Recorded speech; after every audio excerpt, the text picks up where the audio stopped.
আগামী 17 জুন পবিত্র ঈদুল আজহা। এরই মধ্যে রংপুরে জমে উঠতে শুরু করেছে কোরবানির পশুর হাট। ক্রেতার উপস্থিতি কম থাকলেও দেশের বিভিন্ন অঞ্চল থেকে হাটে এসেছেন পশু বিক্রেতারা। তারা আশা করছেন যত দিন যাবে ততই জমে উঠবে এই হাট।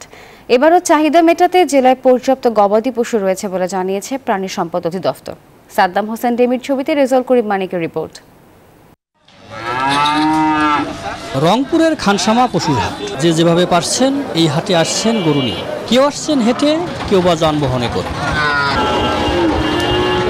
হাটে ক্রেতারা দেখছেন, ঘুরছেন, ফিরছেন, দাম যাচাই করছেন, তবে কিনছেন কম। তারা বলছেন গত বছরের চেয়ে এবার দাম চড়া।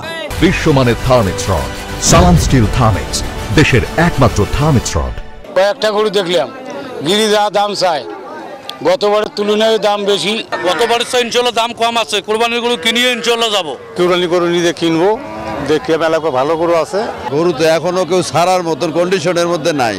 বিক্রেতারাও বলছেন এখনো পুরোপুরি জমেনি হাট, তবে দু একদিনের মধ্যেই চিরচেনা চেহারায় ফিরবে কোরবানির পশুর হাট।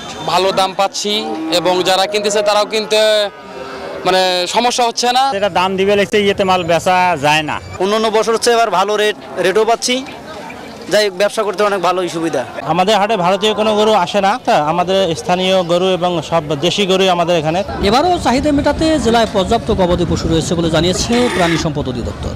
এবারে রংপুর জেলায় কোরবানিযোগ্য প্রস্তুতকৃত গবাদি পশুর সংখ্যা 3,59,000, চাহিদা 2,20,000 এবং উদ্বৃত্ত 1,39,000। ছিনতাইকারী বা মলম পার্টি যেটা আমরা দেখি যে প্রায় হাটগুলোতে যেহেতু অনেক লোকের সমাগম থাকে, এখানে অপরাধীরা সুযোগ নেওয়ার চেষ্টা করে।